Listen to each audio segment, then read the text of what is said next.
ہمارے یہاں نا بڑے ذکر ہوتے ہیں صبح سے شام تک. اب یہ دیکھنا ہے کہ سیاسی بات زیادہ ہوتی ہے یا مصطفیٰ کی بات زیادہ ہوتی ہے. اب ہم نے تھوڑی تفصیل کرنی ہے کہ ہم روزی روٹی کی بات زیادہ کرتے ہیں یا اپنے نبی کی بات زیادہ کرتے ہیں.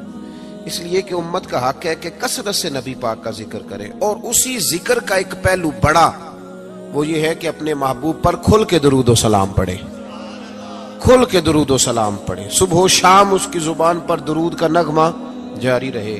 اور حضور کا یہ حق ہے امت پر کہ امت اپنے نبی کی فرما برداری کرے، امت اپنے رسول کی فرما برداری کرے، اتباع کرے، اطاعت کرے، حضور علیہ السلام کے نقش قدم چلے.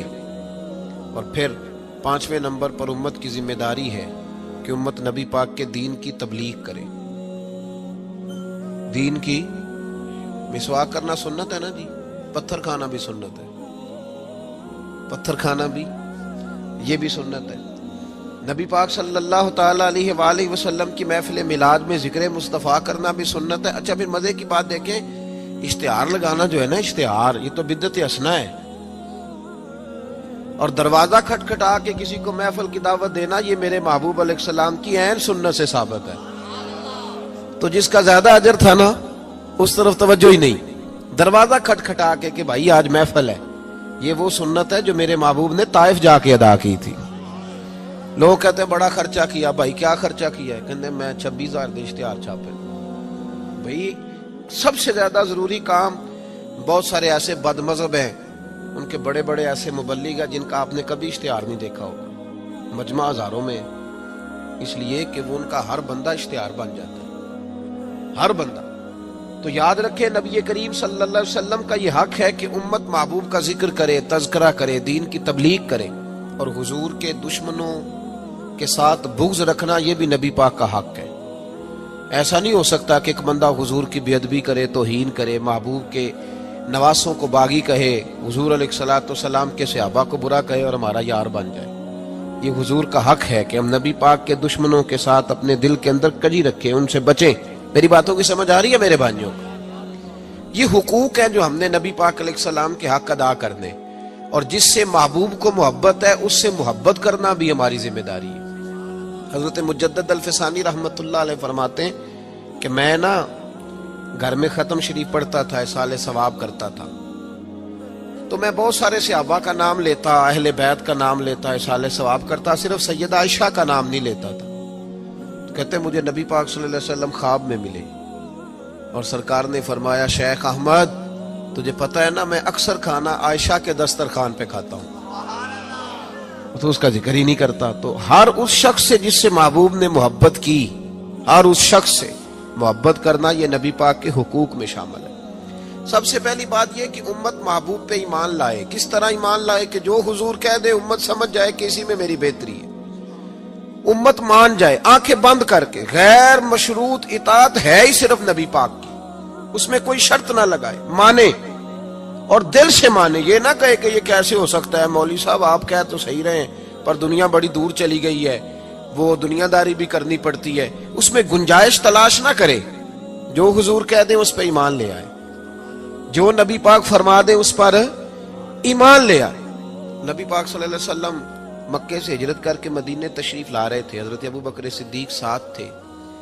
ابو جہل نے اعلان کیا کہ جو محبوب علیہ السلام کو معاذ اللہ گرفتار کرے گا 100 سرخ اونٹ ملیں گے. اور بھی بہت سارے لوگ آئے، سراقہ بن مالک بھی گھوڑا لے کے آئے. حضور تک پہنچ گئے. نبی پاک علیہ السلام کا اختیار زمینوں پہ بھی چلتا ہے، آسمانوں پہ بھی چلتا ہے. سرکار دو عالم صلی اللہ تعالی وسلم کو گرفتار کرنے لگے تو حضور نے زمین کو حکم دیا. زمین نے سراقہ بن مالک کے گھوڑے کی ٹانگیں پکڑ لی. گھوڑا اندر دھسنے لگا تو سراقہ کہتے ہیں میرے اندر سے آواز آئی یہ اللہ کے سچے نبی ہیں، لیکن ابھی میں پورا مانا نہیں. کہتے ہیں میں نے عرض کی کہ حضور مجھے معاف کر دیں، تو معاف کرنا تو میرے محبوب کا طریقہ ہے نا. کہتے ہیں معافی مانگی تو محبوب نے اسی وقت فرمایا جا تجھے معاف کیا. سراقہ کہتے ہیں میں نے پھر جرت کی، پھر بڑھنے لگا، پھر زمین نے میرے گھوڑے کو پکڑ لیا، ٹانگیں اندر دھسنے لگی. البدایہ ون نے آیا اٹھا کر کے دیکھیے محبوب پاک سید عالم صلی اللہ علیہ وسلم نے دوسری دفعہ جب زمین میں اس کا گھوڑا دھسنے لگا تو پھر عرض کرنے لگے حضور معاف کر دیں. فرمایا جا تجھے معاف کیا. سراقہ کہتے ہیں آواز اندر سے آئی پر ابھی میں پورا مانا. آواز تو ہمارے اندر سے بھی روز آتی ہے کہ بدل جانا چاہیے, ہمیں دین کی طرف آ جانا چاہیے, پر ہم بھی تجربے کرتے رہتے ہیں. اللہ ماشاءاللہ. کہتے ہیں 3 دفعہ ایسا ہوا, 3 دفعہ نبی پاک نے معاف کیا, پھر میرے اندر سے آواز آئی کہ یہ اللہ کے سچے رسول ہیں. جب تیسری دفعہ معاف کیا تو محبوب مسکرانے لگے. ایک کسرا کا بادشاہ تھا, توجہ ہے میری بات پر, کسرا کا ایک بادشاہ تھا تو ہاتھوں میں کنگن پہنتا تھا, موٹے موٹے سونے کے کنگن. وہ جب بات کرتا نا تو کنگن ہلتے, جس طرح ہمارے حکمرانوں کے بڑے للے تللے نہیں. آپ کا ایک ایسا وزیر اعظم گزرا ہے جو دلی سے کپڑے خریدتا تھا اور آسٹریلیا سے سلوایا کرتا تھا. یہ غریب قوم کے حکمران ہیں. چلیں خیر, ان کی میں کیا بات کروں. اب تو پیروں کی گاڑی بھی 1.5 کروڑ کی آتی ہے, ان کی میں کیا بات کروں. اب تو لوگوں کو فقر کا درس ہے. دنیا کو کہتے ہیں فقیر ہوتے جاؤ, خود امیر ہوتے جاتے ہیں. اب تو یہاں بھی حال بڑا اللہ ماشاءاللہ عجیب ہے. اس طرف کیا جاؤں, یہاں بھی رونا بڑا سخت ہے. غریب سادہ تو رو رو کے ہو گیا تائب, کاش اس پیر مغاں کو بھی مل جاتی توبہ کی توفیق. اور اقبال نے کہا یہ نذرانہ نہیں, یہ سود ہے پیران حرم کا جو لگایا ہوا ہے ٹیکس. آئے ہو تو کیا لے کے آئے ہو, آمدام برسر مطلب. وہ کسرا کا بادشاہ جو تھا وہ کنگن پہنتا تھا, جب بات کرتا تھا تو بجتے تھے. تو مشہور بڑے تھے کہ اس کے کنگن ہیں بھائی.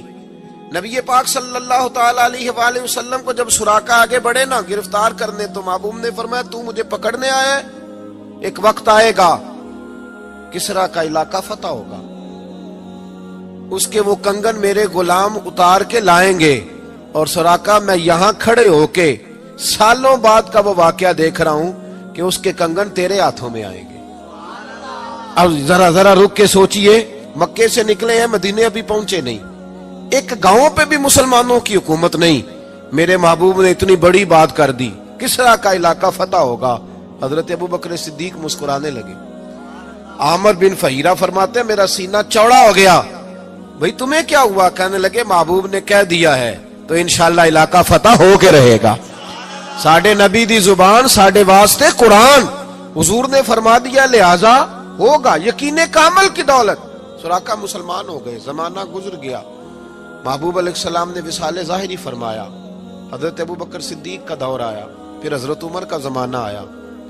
ایک موقع پہ جنگ ہو رہی تھی, صاحب طبقات نے لکھا ہے جنگ ہو رہی ہے تو کافر قلعہ بند ہو گئے. بڑے بڑے قلعے ہوتے تھے, آپ نے دیکھے ہوں گے پرانے قلعے, چھوٹی اینٹ کے بنے ہوتے تھے, لکڑی کا دروازہ ہوتا تھا بہت بڑا. اور دفاعی جنگ جب لوگ کرتے تھے نا دفاعی محاذ پہ, تو 2-3 مہینے کا راشن لے کے لوگ اندر بند ہو جاتے تھے. میری باتوں کی سمجھ آ رہی ہے میرے بھائیوں کو؟ اندر بند ہو جاتے تھے. کافر قلعہ بند ہو گئے. حضرت سعد بن ابی وقاص رضی اللہ تعالیٰ عنہ کی قیادت میں جہاد ہو رہا تھا. اب کافر نہ باہر آتے ہیں, باہر آئیں لڑائی ہو تو پتہ چلے نا ہارا کون جیتا کون. اب وہ اندر بند ہیں, باہر ہی نہیں نکلتے, اور مسلمان اندر جا نہیں سکتے. قلعے کی دیواریں بڑی اونچی ہیں. ایک منجنیق ہوتی تھی غلیل کی طرز پہ بنی, اس میں رکھ کے نا بڑے بڑے پتھر تو اندر پھینکے جاتے تھے. پتہ ہے آپ کو منجنیق کیسے ہوتی تھی؟ وہ 2 بڑے بانس رکھ کے نا اوپر, تو اس کو غلیل کی طرز کی بنایا جاتا تھا, رسی ڈال کے نیچے اس کے پتھر رکھ کے 2 آدمی پہلے یوں دوڑے جاتے تھے, پھر چھوڑا جاتا تھا تو پتھر جا کے لگتا تھا. تو صحابہ نے مشورہ کیا کہ اندر پتھر پھینکتے. پھر ایک صحابی کہنے لگے یار اندر پتھر پھینکیں گے وہ پتہ نہیں کہاں ہیں, انہیں لگے کہ نہ لگے. حضرت سراقہ بن مالک بھی تھے, کہنے لگے پتھر نہ پھینکو, منجنیق میں رکھ کے مجھے اندر پھینکو, میں اندر سے جا کے دروازہ کھولتا ہوں. اور ان کو پکڑ لیتے ہیں. انہوں نے کہا جناب کوئی سمجھداری والی بات کریں. آپ کدھر نکل گئے؟ پہلی بات تو یہ ہے کہ جب ہم آپ کو اندر پھینکیں گے تو آپ اس قدر تیزی سے گریں گے کہ آپ کی ہڈی پسلی کوئی نہیں بچے گی, اور اگر آپ زندہ بچ بھی گئے تو یہودی آپ کو چھوڑیں گے نہیں. جناب سراقہ کہنے لگے تم اس طرح کرو, میری پرواہ نہ کرو, مجھے پھینکو, مجھے کچھ بھی نہیں ہوگا, میں زندہ دروازہ کھول لوں گا. اور تمہیں دکھا بابا جی راز سے پردہ تو ہٹائیں, فرمایا وہ بعد میں بتاؤں گا, پہلے پھینکو تو صحیح. زبردستی کا پھینکو, ڈالا اندر منجنیق کے اندر, پھینکا. تھوڑی دیر گزری تو حضرت سراقہ دروازہ کھول کے باہر آ گئے. فرمانے لگے لو بھائی مجھے تو کچھ بھی نہیں ہوا, کپڑے جھاڑ رہا ہوں, کوئی شے نہیں. باہر آئے, جنگ ہوئی, فتح ہوئی. اب صحابہ ان کے گرد بیٹھ گئے, کہنے لگے سراقہ وہ کرامت کیا ہے؟ وہ کون سا نسخہ ہے جس سے آپ زندہ آ گئے؟ تو جناب سراقہ رونے لگے، فرمانے لگے نسخہ کوئی بھی نہیں، میرا ایمان بڑا مضبوط ہے، میرا اپنے نبی پہ ایمان بڑا مضبوط ہے۔ میرے رسول پاک نے فرمایا تھا تیرے ہاتھوں میں کسرا کے کنگن آئیں گے، فرمایا ابھی کنگن نہیں آئے، اور جب تک میرے ہاتھوں میں کنگن نہیں آتے جناب اسرائیل بھی کوئی نہیں آئیں گے، وہ تبھی آئیں گے جب میرے ہاتھوں میں کنگن